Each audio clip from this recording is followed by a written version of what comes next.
अस्सलाम वालेकुम। रमज़ान मुबारक। सबसे पहले तो मैं आपको ये कहूँगी, I hope you all are doing well. मेरा नाम डॉक्टर ईना खान है। I am clinical psychologist, psychotherapist, speech and language therapist and I am working for mental health advocacy and autism advocacy, and now also working for some time for disability awareness and disability right also. And मुझे खुशी है कि doctor Yusuf हमें हर दफ़ा join करते हैं और हर दफ़ा हमारी डिस्कशन इतनी फ्रूटफुल होती है कि हमें लोगों के थैंक यू के मैसेजेस आते हैं। मुझे खुशी है कि हम जो काम इस छोटी सी डिस्कशन के थ्रू करना चाह रहे हैं, उससे लोगों को फ़ायदा हो रहा है, उससे लोगों को एनकरेजमेंट हो रही है और हमारा मैसेज उन तक पहुँच रहा है। Thank you so much doctor Yusuf आज आने के लिए। आज का टॉपिक भी हमारा बहुत इंपॉर्टेंट है। Thank you so much. जी, बहुत शुक्रिया डॉक्टर साहबा। और सबसे पहले तो तमाम व्यूअर्स को, लिसनर्स को रमज़ान मुबारक। और सब लोग उम्मीद है कि खुश होंगे, अल्लाह ताला की हिफ्ज़-ओ-अमान में होंगे और सब ठीक होगा। अच्छा सर, आज हमने बहुत इंपॉर्टेंट टॉपिक के बारे में बात इसलिए करी कि मुझसे बहुत दफ़ा लोगों ने पूछा, मुझसे कॉन्टैक्ट भी किया है कि डिसेबिलिटी कार्ड का बता दें या जो असेसमेंट होती है वो कैसे होती है, या इसका क्या प्रोसीजर है, क्योंकि ना तो लोगों को इसके बारे में भी पता है कि वो इसका फ़ायदा, क्योंकि ये हुकूमत ने अगर किसी तरीके से चीज़ बनाई है आप लोगों के लिए, तो इसका फ़ायदा कैसे लिया जाए, इसके बारे में इसका पूरा प्रोसेस क्या होता है सर? तो सर क्या आप हमें बता सकते हैं कि ये जो असेसमेंट का प्रोसेस है या कार्ड बनाने का है या जो असेसमेंट मेथड होते हैं, ये वो कैसे बन सकता है और ये स्टार्ट कैसे होता है? जी, बहुत शुक्रिया डॉक्टर साहबा, मुझे इनवाइट करने का। ये जो डिसेबिलिटी सर्टिफिकेट होता है, इसको आमतौर पे लोग लेटर ऑफ असेसमेंट या असेसमेंट सर्टिफिकेट के नाम से भी याद करते हैं। और इसका चूँकि ये पहले तो ज़्यादा इसकी शायद अहमियत नहीं होती थी, लेकिन जब से गवर्नमेंट ने जो है वो कोटा अनाउंस किया है, 2% या 3% जितना भी वो वक़्तन-फ़वक़्तन अनाउंस करते रहते हैं, तो उस सूरत हाल में जो है वो ये बहुत ज़रूरी हो गया है। और पहले तो ये होता था कि कोई भी आप किसी भी डॉक्टर से सर्टिफिकेट बना के ले जाते थे, तो सम टाइम वो चल जाता था, कभी जो है वो लोग रिजेक्ट भी कर देते थे। तो अब सोशल वेलफेयर के साथ मिलकर गवर्नमेंट ने एक ये प्लान किया है कि आइंदा जो भी अगर कोई बंदा, कोई शख्स जो है वो कोटे पे अप्लाई करेगा, तो उसके लिए 2 चीज़ें होना बहुत ज़रूरी है। एक तो आपका जो है वो असेसमेंट लेटर या असेसमेंट सर्टिफिकेट, और दूसरा नादरा का बनाया हुआ आपका आईडी कार्ड। क्योंकि आपको आईडी कार्ड भी उसी सूरत में इश्यू होगा डिसेबल के लिए जो बनता है अलग से, कि जब आपके पास ये असेसमेंट लेटर या असेसमेंट सर्टिफिकेट आपके पास होगा। अब इसका जो तरीक़ाकार है वो कुछ इस तरह है कि ये जो है ना, सोशल वेलफेयर डिपार्टमेंट, उसका ऑफ़िस जो है वो हर डिस्ट्रिक्ट में मौजूद है। ये भी एक बात याद रहे कि ये जो लेटर बनेगा ये आपका डिस्ट्रिक्ट ऑफ़िस से बनेगा, और कहीं से भी किसी भी जगह से जो है वो आप इसको नहीं बनवा सकेंगे। यानी जो डिस्ट्रिक्ट में सोशल वेलफेयर ऑफ़िस होगा, उसमें आप जाएँगे। वहाँ से आपको एक अदद वो फॉर्म देंगे जिस पे आपकी जो बेसिक रिक्वायरमेंट्स है, बेसिक नॉलेज इन्फॉर्मेशन है, वो आप फिल करेंगे। अपना नाम जो है, सारी जो भी डिटेल है। उसके बाद आप वो सर्टिफिकेट, वो फॉर्म है वो दे देंगे वहाँ सोशल वेलफेयर का एक नुमाइंदा। बल्कि अब तो गवर्नमेंट ने मज़ीद आसानी ये कर दी है कि इस मकसद के लिए जो लोग वहाँ अपॉइंट किए हैं वो भी मोस्टली डिसेबल ही हैं, और उनको सोशल नीड ऑफिसर का नाम दिया गया है, या सोशल अवेयरनेस ऑफिसर या सोशल नीड ऑफिसर को उनको कहा जाता है। वो आपका ये फॉर्म वसूल करते हैं, और उसके बाद जो-जो चीज़ें उसके साथ आपको चाहिए होंगी वो बुनियादी वो आपको बताएँगे। जैसे आपकी एक अदद तस्वीर होगी, आईडी कार्ड, वालिद के आईडी कार्ड की कॉपी अगर आपका अपना नहीं है, बे फॉर्म अगर बच्चा है तो उसका बे फॉर्म लगेगा साथ।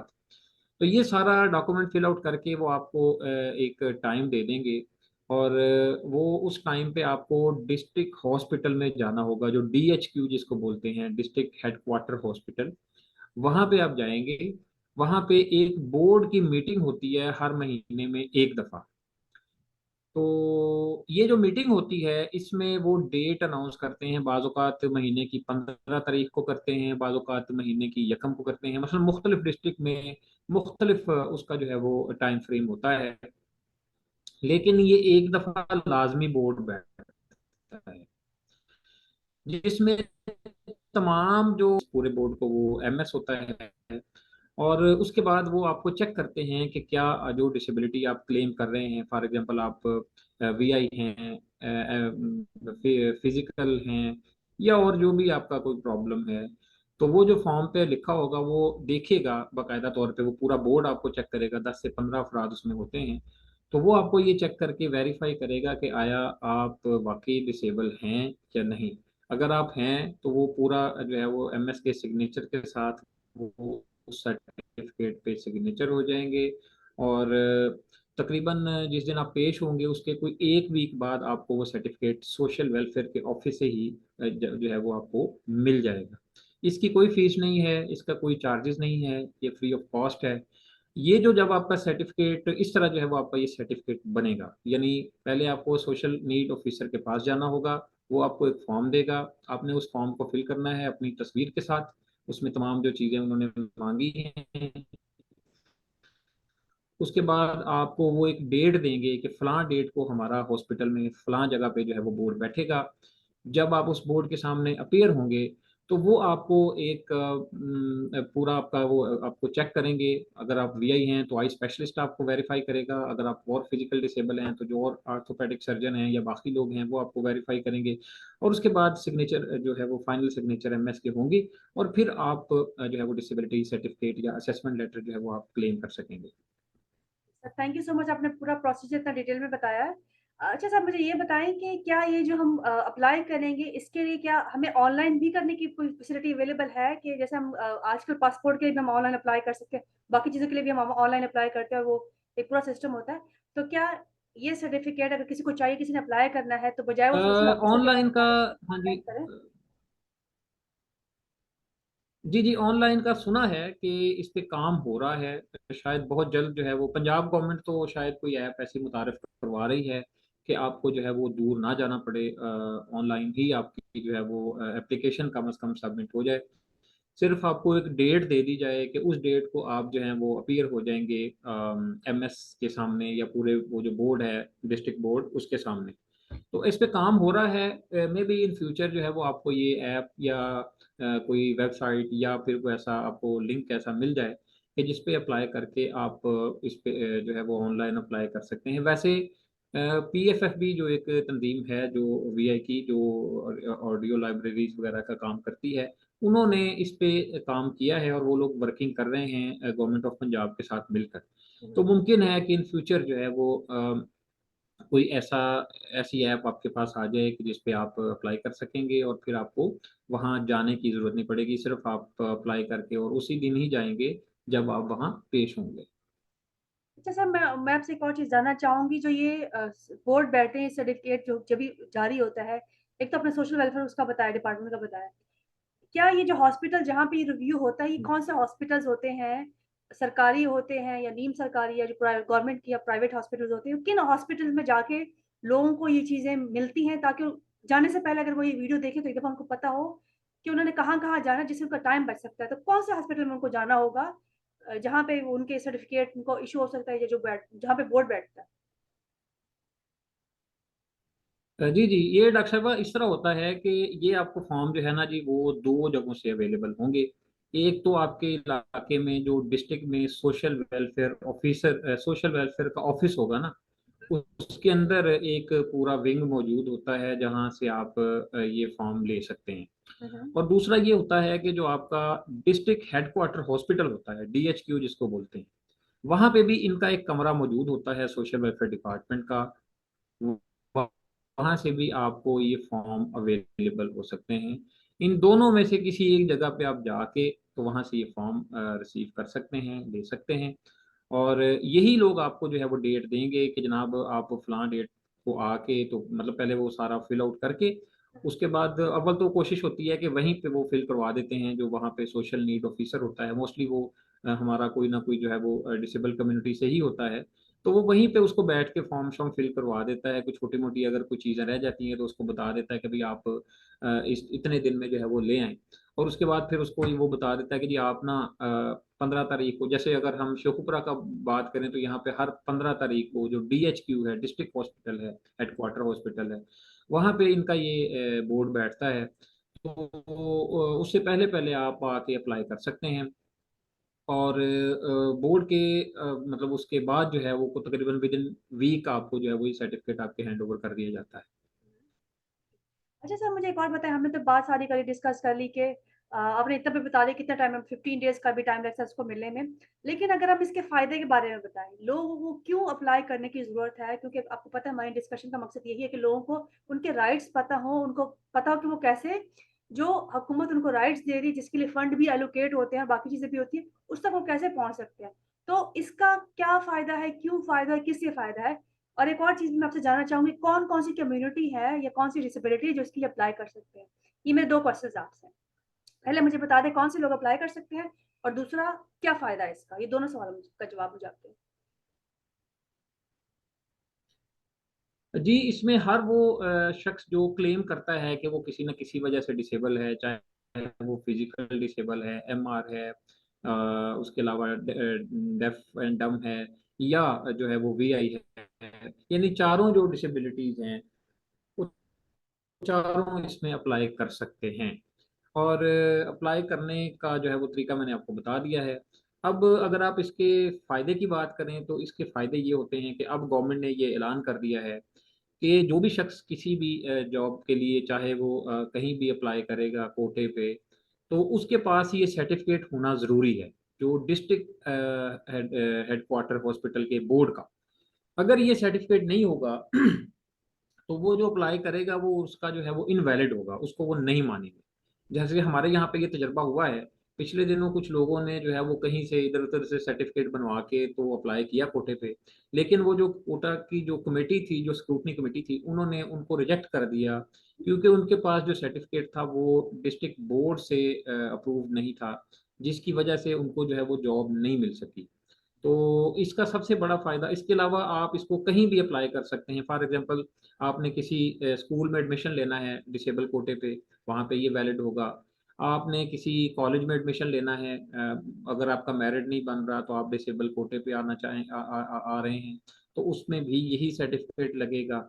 अगर आप यूनिवर्सिटी में एडमिशन लेंगे, तो उस सूरत हाल में भी वो ये असेसमेंट लेटर या ये सर्टिफ़िकेट आपसे ज़रूर माँगेंगे। अगर आपके पास ये नहीं होगा, बेशक अब वो अप्रूव भी हो जाए कि आप डिसेबल हैं, लेकिन इसके बावजूद वो आपको उस वक़्त तक एडमिट नहीं करेंगे जब तक आप वो लेटर जो है वो उनको नहीं दिखाएँगे।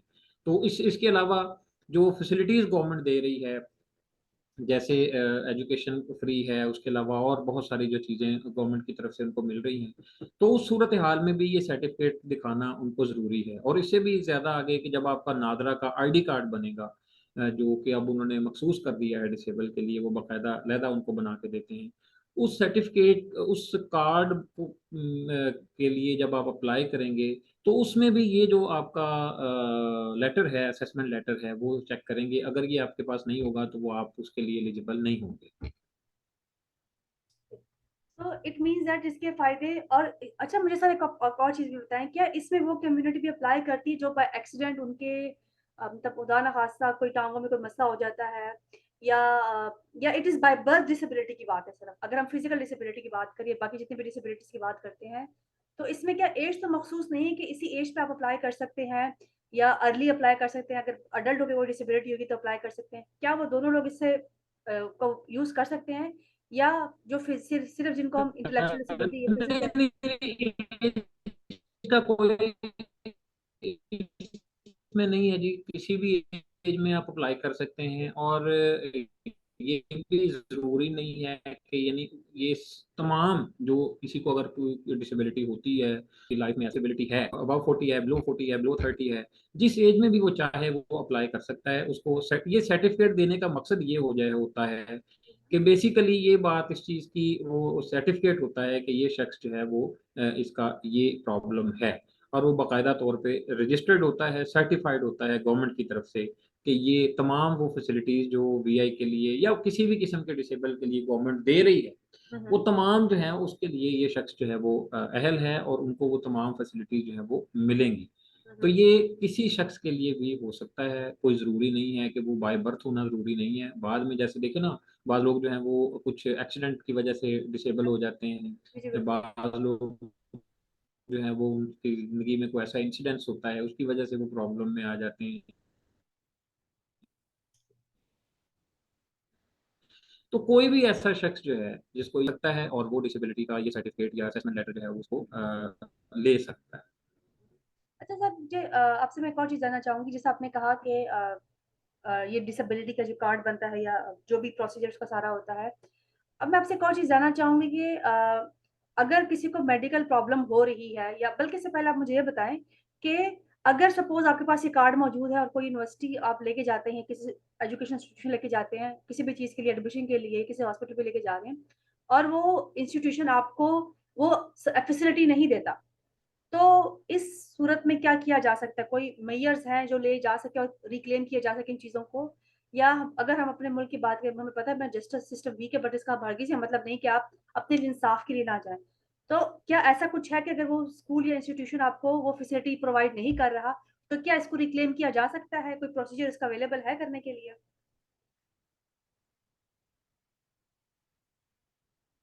जी, जी, बिल्कुल है। आप अगर वो नहीं मानती यूनिवर्सिटी, तो आप उस अपने इलाके का जो सोशल वेलफेयर ऑफ़िसर है आपके एरिया का, डीओ, जिसको जो है वो आप डायरेक्टर ऑफ़िस या डायरेक्टर कह सकते हैं या डिस्ट्रिक्ट ऑफ़िसर कह सकते हैं। उसके पास आप जाएँगे और उसको ये दिखाएँगे कि जनाब ये मैंने अप्लाई किया है और ये मेरा काम इस इंस्टीट्यूशन ने नहीं किया। तो उस सूरत-ए-हाल में वो जो डीओ साहब हैं, वो उससे बात करेंगे और उसका कोई बेहतर वे आउट निकालेंगे। नॉर्मली ऐसा होता है कि बाज़-औक़ात जो लोग वहाँ बैठे होते हैं, उनको चूँकि नॉलेज नहीं होता और वो कुछ चीज़ों के बारे में जानते नहीं हैं, या वो जो है वो जो डिसेबल पॉलिसी है, उनको चूँकि नहीं पता होता, तो वो सम टाइम इनकार कर देते हैं, ऐसा होता है। लेकिन फिर जब वो उनके साथ कन्वर्सेशन होती है, बात होती है, तो वो उनको बाकायदा एक्सेप्ट करते हैं और उसको ओन भी करते हैं। और उससे जो है वो उनके लिए भी होता है कि वो शख्स जो है वो उनकी यूनिवर्सिटी के लिए हो सकता है कि वो प्राइज़ भी जीत के आता है, क्योंकि वहाँ बहुत सारे लोग अच्छा परफ़ॉर्म करते हैं, तो इससे फिर उनकी यूनिवर्सिटी को भी ऑनर मिलता है। तो तमाम जो यूनिवर्सिटीज़ हैं या कॉलेजेस हैं या स्कूल्स हैं या ऐसे इदारे, जहाँ बच्चों को स्टूडेंट्स को जाना चाहिए या जहाँ वो जॉब के लिए या एजुकेशन के लिए जाते हैं। तो अगर उस सूरत में वो आपको जो उसका ह्यूमन रिसोर्स ऑफिसर है वो इनकार करता है, तो उस सूरत-ए-हाल में आपको सिर्फ़ यही करना होगा कि एक एप्लीकेशन लिखें आप, और वो एप्लीकेशन आपने लिखनी है डीईओ सोशल वेलफेयर के नाम पे, और उसके बाद वहाँ पे आप उसको सबमिट करवा दें। अगला प्रोसेस जो है वो खुद ही करेंगे। अगर तो उनकी कोई बात हो गई है, तो वो आपको बता देंगे। अगर ज़रूरत पड़ेगी तो वो आपको बुला भी लेंगे और वहाँ आपकी उनके साथ कोई ना कोई बेहतर पैचअप जो है वो करवा देंगे। ये उनकी ज़िम्मेदारी है, उनके फ़राइज़ में शामिल है। Thank you so much sir for telling us and telling those people कि पूरा प्रोसीजर क्या है, और मुझे खुशी होती है कि हम वो इन्फॉर्मेशन दे रहे हैं जो शायद जिनके बारे में लोगों को या पढ़े-लिखे लोगों को भी इन्फॉर्मेशन नहीं होती कि वो क्या किया जा सकता है, और या कभी-कभार लोग हमसे राब्ता करते हैं, तो हमें शायद मोटी-मोटी इन्फॉर्मेशन, लेकिन बारीकी में कैसी चीज़ें होती हैं, तो मुझे खुशी है कि हमने इन डिस्कशन का आगाज़ किया और चीज़ें हमारे सामने आ रही हैं। अब मैं आपसे एक और चीज़ जानना चाहूँगी, क्योंकि एक चीज़ जैसे है हेल्थ फैसिलिटीज़, अगर हम देखा जाए, और मैं बात इसलिए कर रही हूँ कि अक्सर ऐसा होता है मोस्ट ऑफ द टाइम जी, जिनके कोई डिसेबिलिटी होती है या कोई भी किसी भी फॉर्म में उनका इम्यून सिस्टम वीक होता है। इतना मतलब कंप्रोमाइज़ जिसको हम कह सकते हैं, कंप्रोमाइज़ होता है और बच्चे बहुत जल्दी बीमार होते हैं, बड़े भी बहुत जल्दी बीमार होते हैं। तो क्या ये जो कार्ड जो उनका बनता है वो उनको उस एरिया में फैसिलिटेट कर रहा है कि नहीं कर रहा? या जो सेहत कार्ड है, मैं सेहत कार्ड की डिस्कशन लेके बीच में इसलिए आई हूँ कि वो डिसेबिलिटी इसके ऊपर असेसमेंट के ऊपर ही बन रहा होता है। तो वहाँ पे ये चीज़ उनको कितनी फैसिलिटेट कर रही है?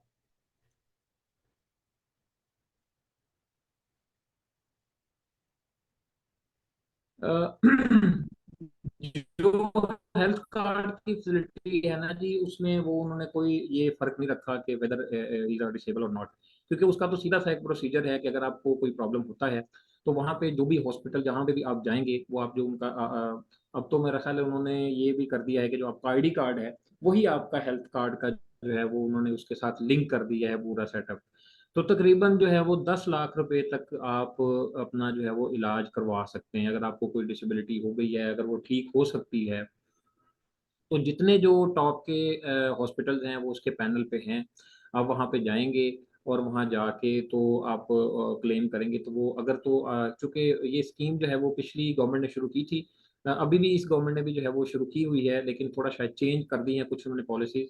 लेकिन तकरीबन स्टाइल तरीक़ाकार जो है वो वही है कि आप जाएँगे वहाँ, वो वहाँ पे जो हॉस्पिटल में उनको दिखाएँगे और उसके बाद अगर वो समझते हैं कि ये जितने जो आपका डिज़ीज़ है या कोई प्रॉब्लम है, अगर दूसरा ये भी है कि देखिए हेल्थ कार्ड में ये आपको मैं बता दूं कि हर बीमारी का इलाज हेल्थ कार्ड में नहीं है। उन्होंने कुछ बीमारियां जो हैं, कुछ डिजीजेज जो हैं वो वहाँ पे मखसूस कर दी हैं, वहाँ पे उनका आप इलाज करवा सकते हैं। फॉर एग्जांपल हार्ट का कोई इशू है, या मतलब आपका कोई जो चोट लग गई है उसका इलाज हो सकता है, स्पाइनल कॉर्ड का इशू है उसका इलाज हो सकता है। तो जो बेसिक चीज़ें हैं, जैसे फर्ज करें अगर आपको कोई बुखार है या कोई इस तरह की छोटी मोटी, वो उन्होंने डिजीज नहीं रखी हैं। हेपेटाइटिस का इलाज हो सकता है, कैंसर का इलाज हो सकता है। तो कुछ वो चीज़ें चेंज करते रहते हैं, बाद औक़ात वो शामिल कर देते हैं, बाद औक़ात कुछ चीज़ों को वहाँ से एक्सक्लूड कर देते हैं। Thank you so much for telling this important information. अच्छा सर, मैं आपसे एक और चीज़ जानना चाहूँगी कि जैसे आपने कहा कि कोटे सिस्टम होता है और वो उसमें हेल्प करता है, जॉब्स में भी हेल्प करता है। तो क्या, क्योंकि लास्ट टाइम जब हमारी डिस्कशन हुई थी, तो फिर आपने कुछ यूनिवर्सिटीज़ मेंशन की थी जहाँ पे एजुकेशन फ्री थी कुछ डिसेबिलिटीज़ के लिए। तो क्या जब आपके पास ये सर्टिफ़िकेट होगा, ये कार्ड होगा, तो क्या ये एजुकेशन में भी ऐड करेगा कि बाकी यूनिवर्सिटीज़ भी बच्चों को कंसेशन देंगी स्टडी करने के लिए कि नहीं देंगी? उनकी कोई ऐसी पॉलिसी होती है कि on the basis of your disability certificate you can get may be free education? वो तो आपने मुझे बताया, लेकिन सम यूनिवर्सिटीज़ क्या वो उनको कंसेशन फी में देती हैं कि नहीं देती? या ये सिस्टम अभी लॉन्च नहीं हुआ या इसमें इतना भी वर्किंग नहीं हुई?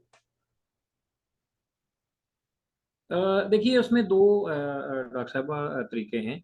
होता ये है कि जब आप ये क्लेम करते हैं कि आप तो जो है वो कोई मतलब डिसेबल कोटे पे अप्लाई करते हैं, तो एक तो जो है ना हर यूनिवर्सिटी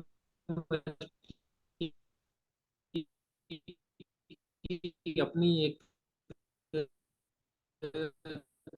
कमेटी होती है, जो वैसे तो फिजिकल तो उन्होंने चेक करना ही होता है, फिजिकल वेरिफिकेशन तो करनी होती है, लेकिन उसके साथ साथ वो आपसे वो सर्टिफिकेट भी मांगते हैं। अगर वो सर्टिफिकेट आपका होगा तो आपका फर्दर प्रोसीजर होगा। इवन पब्लिक सर्विस कमीशन में जो सीट्स आती हैं लेक्चरर की या कोई और इस तरह की सीट्स आती हैं, तो उस सूरत हाल में भी जो पब्लिक सर्विस कमीशन है वो भी आपको ये क्लेम करता है कि आप जो है वो अपना जो असेसमेंट सर्टिफिकेट है वो भी साथ लगाएं और आईडी कार्ड की कॉपी भी साथ लगाएं, ताकि वेरिफिकेशन हो सके इस चीज़ की। तो जहाँ तक यूनिवर्सिटीज़ की बात है, तो होता ये है कि हर यूनिवर्सिटी का अपना चूँकि सिस्टम है। एचईसी ने उनको ये कह दिया है कि आप जो है वो डिसेबल की एजुकेशन फ्री करेंगे। अब उसका तरीकाकार ये है कि कुछ यूनिवर्सिटीज़ ने ये इम्प्लीमेंट कर दिया है, कुछ यूनिवर्सिटीज़ ने अभी इम्प्लीमेंट नहीं किया। जैसे पंजाब यूनिवर्सिटी है, उन्होंने टोटली उसको इम्प्लीमेंट कर दिया है। आप किसी भी सब्जेक्ट में जाके इवन बीएस से लेके तो पीएचडी तक फ्री ऑफ कॉस्ट एजुकेशन हासिल कर सकते हैं। इसी तरह यहाँ हमारे यहाँ जीसी यूनिवर्सिटी फैसलाबाद है, तो उन्होंने ये कर किया है कि वो पहले फीस ले लेते हैं, उसके बाद उसको रिफंड कर देते हैं। यानी एक दफ़ा आपको जमा करवानी पड़ेगी, उसके बाद वो उसको रिफंड कर देते हैं, अगर वो सारे डॉक्यूमेंट्स आप साथ लगाते हैं तो। तो मुख्तलिफ यूनिवर्सिटी इस पे काम कर रही हैं। अभी बाकायदा जो डिसेबिलिटीज़ का जो चूँकि पॉलिसी पूरी तरह ये लोग फॉलो नहीं कर रहे, तो जहाँ ज़रा अवेयरनेस ज़्यादा है या जिनका स्टाफ अच्छा है, क्वालिफ़ाइड है, बेहतर है, या जो लोग ज़्यादा चूँकि पुराने इदारे हैं, गवर्नमेंट कॉलेज है जैसे लाहौर कॉलेज फॉर वुमेन है या और इस तरह के बहुत सारे कॉलेज, तो वहाँ पे कोई प्रॉब्लम नहीं है, वो उसको पूरी तरह इम्प्लीमेंट कर रहे हैं। कुछ यूनिवर्सिटीज़ अभी जो है वो थोड़ा-सा उसमें मैं समझता हूँ कि हेजिटेट कर रही हैं। उसमें भी शायद प्रॉब्लम ये है कि हमारे यहाँ जो एचईसी है, बल्कि मैं आपको भी ये रिकमेंड करूँगा कि आप अगर एचईसी के साथ मिलकर इस चीज़ को यकीनी बनाएँ कि आप जो डिसेबिलिटी पॉलिसी है, वो आप मुख्तलिफ इदारों के साथ उनके सेशन करें, ताकि उन लोगों को पता चले कि डिसेबिलिटी पॉलिसी में क्या-क्या चीज़ें हैं, क्या-क्या काम आप कर सकते हैं। सो द पॉइंट जैसे आपने भी रेज़ किया, that is a very valid point over here कि uh, जो डिसेबिलिटी की जितनी पॉलिसीज़ हैं या इम्प्लीमेंटेशन है उसकी ज़रूरी है। लेकिन सर फिर भी जैसे आपने कहा, और ये लोगों के लिए जानना इसलिए ज़रूरी है कि कौन-सी यूनिवर्सिटीज़ हैं जो कि लोगों को एड करती हैं, क्योंकि मैंने वजह आपसे ये पूछी थी कि इसलिए भी पूछा है कि सर आपको पता है कि सम टाइम जब जब कोई किसी को बीमारी होती है, तो उसका इलाज भी साथ-साथ चल रहा होता है, जैसे आपने बताया। तो वो इस काबिल नहीं होते कि यूनिवर्सिटी की फीस भी साथ-साथ दे सकें। तो वो उनको कहीं न कहीं कॉम्प्रोमाइज़ करना पड़ा। लेकिन इस चीज़ की खुशी है मुझे कि आपने कुछ यूनिवर्सिटीज़ का नाम लिया है, जैसे फैसलाबाद का नाम दिया कि वो रिफंड करते हैं। मैंने बहुत और जगहों पे सुना भी है, लेकिन एग्ज़ैक्ट इन्फॉर्मेशन हमें नहीं पता चलती सम टाइम कि कौन-सी यूनिवर्सिटी जो है वो विलिंगली इस चीज़ को कर रही है या सबके सामने इस चीज़ को कर रही है। लेकिन मैं चाहती हूँ कि और बहुत सारी यूनिवर्सिटीज़ भी हैं, वो उसको इम्प्लीमेंट करें, जो जो कुछ यूनिवर्सिटीज़ ने इम्प्लीमेंट किया, जिससे लोगों को फ़ायदा भी हो रहा है। और उनको आगे जो है जो हमारी कम्युनिटी है वो इंक्लूडेड फील करती है बजाय से कोई एक्सक्लूडेड फील करे। और किसी एक डिसेबिलिटी का मतलब ये नहीं कि इंसान का ज़हन काम नहीं कर रहा है, या तो बहुत सारी disability other than intellectual disability की अगर हम बात करें, या किसी फॉर्म में अगर सेरेब्रल पाल्सी की बात करें, तो उसमें चीज़ें कुछ कंप्रोमाइज़ होती हैं। लेकिन अगर हम उसकी बात करें, जैसे बीआई की बात करें, तो they can go well in a lot of things. जैसे अगर आप अपने आप को देखें, तो आपने जैसे हमसे लास्ट अपनी जर्नी शेयर की थी, आपने यूनिवर्सिटी के ट्रिप्स अरेंज करवाए हैं, आपने इवेंट्स अरेंज करवाए हैं, आपने डिबेट कंपटीशन में हिस्सा लिया, वहाँ गए हैं और जीत के भी आए हैं। तो खुशी इस बात की है कि आपके साथ सपोर्टिव लोग आपके इर्द-गिर्द थे और आपने रिस्क भी लिया। तो यहाँ पे ये बात समझते हैं, हमने जो इन्फॉर्मेशन दी है, हम बिल्कुल इन्फॉर्मेशन देंगे और आपको देते रहेंगे, लेकिन यहाँ पे आपने अपने बच्चों को निकालना है घर से। बच्चों को निकालें घर से, उनको स्कूल में दाखिल करवाएँ। और मेरे साथ बहुत दफ़ा ऐसा भी हुआ है कि जब मैं बच्चों के साथ काम करी, जैसे मैं बाकी उनके साथ करती थी काम, तो मैं बजाय से उनको क्या, वो बहुत दूर-दूर जगह पे, जैसे कुछ स्कूल्स होते हैं बच्चों के, या कुछ बहुत स्पेयर्स जो में पेरेंट्स के कहते हैं केसेज़ है वहाँ पे, तो आप किसी नॉर्मल यूजुअल से स्कूल में अपने बच्चों को दाखिल करवा सकते हैं और उसकी एजुकेशन कंटिन्यू रह सकती है। अगर आप ये सोचते हैं कि स्टेट ऑफ द आर्ट चीज़ें हमें मिल जाएँ, या बाहर तो ऐसी स्टेट ऑफ द आर्ट चीज़ें यहाँ पे हमारे हैं, आपके पास जो अवेलेबल रिसोर्सेज़, आपने उन्हीं को इस्तेमाल करना होता है और वो आपके लिए बेस्ट भी होते हैं, क्योंकि they that are workable for you. लेकिन साथ-साथ जो बाकी फैसिलिटीज़ हैं उसको हासिल करें, क्योंकि उनके पास जो डिपार्टमेंट है, वो डिपार्टमेंट आपकी वजह से है, वो डिपार्टमेंट आप लोगों के लिए खुले हैं और आपने जाके उनके उनको इस्तेमाल करना है, उनको अवेल करना है। तो जितने भी गवर्नमेंट के इंस्टीट्यूशंस होते हैं, प्राइवेट हमारे भी इदारे भी हैं, वो आप लोगों के लिए खुले हैं। काइंडली अपने बच्चों को वहाँ भेजें, घर से निकालें और उनको एक ज़िम्मेदार इंसान आप और इंडिपेंडेंट इंसान बनाएँ। और वो भी जी सकता है, आगे बढ़ सकता है, लेकिन आपने अगर शुरू में उसके ऊपर काम नहीं करेंगे, तो आप उसको पूरी ज़िंदगी के लिए टोटली माज़ूर कर देते हैं। और उसके बारे में मतलब मैंने तो पेरेंट्स को ये तो कहते सुना है कि हम हमें यही डर लगा हुआ है कि जब हम जाएँगे, तो हमारे बाद बच्चों का क्या हाल होगा?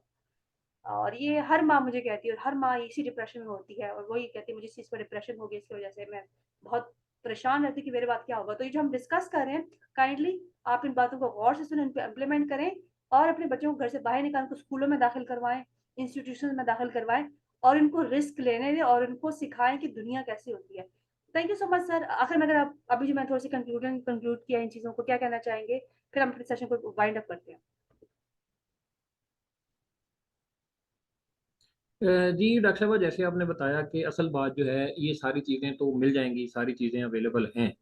लेकिन बात ये होती है कि जो पहला स्टेप लेना है वो तो घर की तरफ से ही आएगा। मतलब अगर घर वाले नहीं उसको बच्चे को बाहर लेकर आएँगे, तो कोई भी शख्स जो है वो ऐसा तो नहीं होगा कि आपको घर आके ये वैसे ये भी है, सोशल वेलफेयर ने एक ये भी प्रोजेक्ट शुरू किया है कि वो भेजते हैं लोगों को घरों में कि भई आप जाके अपने लोगों को, जो करीब के लोगों को जो है वो अवेयरनेस दें।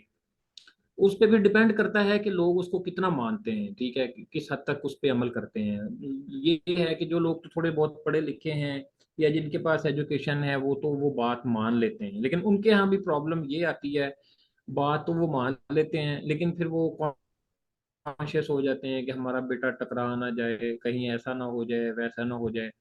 जो आम लोग हैं, जो जो मतलब हमारे जो नाख़्वानदा लोग हैं, जो अनपढ़ लोग हैं, जो नहीं इतने पढ़े लिखे, उनका ये होता है कि वो मान तो जाते हैं, लेकिन उनको फिर चूँकि गवर्नमेंट इंसेंटिव भी बच्चों को देती है, जैसे अगर आप किसी सेंटर में बच्चे को दाखिल करवाएँगे, तो उसको बाकायदा स्कॉलरशिप भी देगी। तो उस बेस पे भी फिर वो होता है कि वो थोड़ा बहुत वो कर लेते हैं कि चलें ठीक है, महीने का कुछ 4 पैसे जो है वो हमारे पास आ जाएँगे। तो इस तरह की ये छोटी-छोटी चीज़ें जो हैं वो गवर्नमेंट की तरफ से इंसेंटिव्स तो मिलते हैं। लेकिन बात फिर वही है कि वो जो यू कैन डू वाला जो कॉन्सेप्ट है, वो देना बच्चों को बड़ा ज़रूरी है। और जब तक आपके वालिदैन, भाई-बहन, सिस्टर या मतलब इनमें से कोई बंदा थोड़ा-सा ये स्टेप ना ले, तो उस वक़्त तक ये चीज़ें पॉसिबल नहीं हैं। ज़बरदस्ती आप किसी को घर से निकाल के नहीं ला सकते। क्योंकि हर आदमी का अपना लाइफ़स्टाइल है, अपनी ज़िंदगी है उनकी, तो कुछ तो उसमें एडजस्ट हो जाते हैं। जैसे आपका जो केपीके का इलाका है, वो यहाँ पे लोगों को कन्विंस करना बड़ा मुश्किल है, क्योंकि ये लोग जो हैं वो मैं समझता हूँ कि जैसे आप बड़ा कोई बहुत जिहाद कर रही हैं, अदरवाइज़ वहाँ से ख़वातीन का निकलना बड़ा मुश्किल है।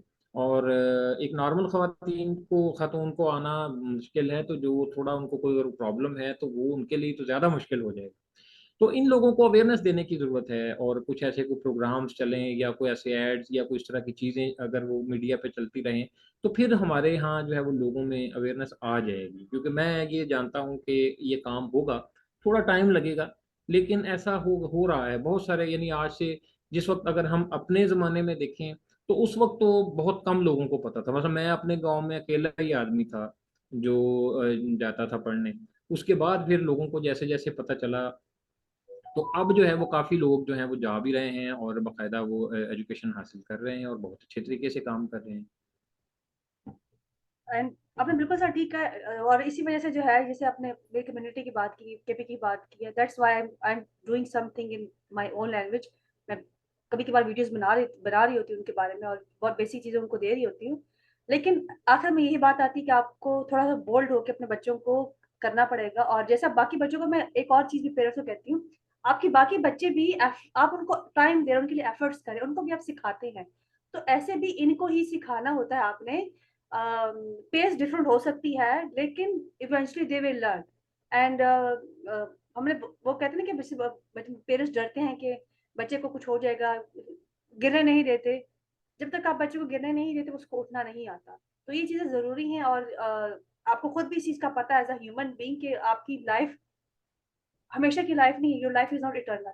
तो एक इंसान जो इस दुनिया में आ चुका है, उसको सरवाइव करना होता है, और ह्यूमन बीइंग का ब्रेन है ही सर्वाइवल। वो सर्वाइवल मोड पे चलता है तभी। फौरन से पहले इंसान जो है वो जैसे हम लड़ते हैं, तो लड़ना भी हमारा सर्वाइवल इंस्टिंक्ट है। और कोई इंस्टिंक्ट नहीं है। क्यों लोग लड़ते हैं? आपके हम ऐसे चल रहे हैं, क्यों लड़ रहे हैं? क्योंकि आप सर्वाइव करना चाहते हैं। You want to survive in the community, you want to survive in your school, you want to survive everywhere. So ये आपके बेसिक इंस्टिंक्ट है। तो इसका डिसेबिलिटी और नॉन डिसेबिलिटी से शायद इतना ताल्लुक ना हो, उनके तरीका मुख्तलिफ से, लेकिन एट द एंड प्लीज अपने बच्चों को घरों से निकालें, उनको स्कूलों में भेजें, इंस्टीट्यूशन में भेजें। और जो जो सहूलतें गवर्नमेंट्स ने आपको दी हैं, डिपार्टमेंट बने हैं, डिपार्टमेंट आपके लिए बने हैं, आप ही के लिए है, और ये आपके लिए ही काम करेंगे। सो इफ यू वांट कि आपका बच्चा जो है उनको अवेल करे फैसिलिटीज जो कि अवेलेबल है। इट्स नॉट कि अवेलेबल नहीं है। काम हो रहा है, बिल्कुल हो रहा है, बहुत अच्छा काम भी हो रहा है। और उनको मीडिया इतना हाईलाइट नहीं कर, इस वजह से लोगों को पता नहीं चलता। लेकिन आई एम श्योर कि डिफरेंट सोशल मीडिया के थ्रू अगर हम ये पैगाम देते लोगों को, जो लोग ये वीडियो सुनते, काइंडली इसको शेयर किया करें, और अपने कंसर्न्स हम तक मेंशन करें, अपने क्वेश्चंस हम तक पहुंचाएं, टॉपिक्स हम तक पहुंचाएं, ताकि हम इनके बारे में बात करें और हम इनका सोल्यूशंस लेकर आए। लेकिन हम सोल्यूशंस उस वक्त लेकर आएंगे जब हमारे पास प्रॉब्लम्स आएंगे। तो ये डिस्कशन करने का मकसद सिर्फ आप लोगों तक सोल्यूशंस लेकर आने का, इसके बारे में क्या किया जा सकता है। मैं सर आपकी बहुत मशहूर हूँ कि आप हमेशा मुझे टाइम देते हैं, और जिस टॉपिक में बात करूँ, जिसने भी मैं सवाल करूँ, जिसका तसल्ली बख्श मुझे जवाब मिलते हैं, मैं खुद बहुत लर्न करती हूँ चीज़ों से। और मैं श्योर हूँ कि बहुत सारे लोग भी इसे लर्न करते हैं, और मैं मैसेजेस मुझे आते रहते हैं। And everybody is appreciating that. Thank you so much for sir your time today sir. इंशाल्लाह आपसे नेक्स्ट उसमें मुलाकात होगी। अल्लाह हाफिज़।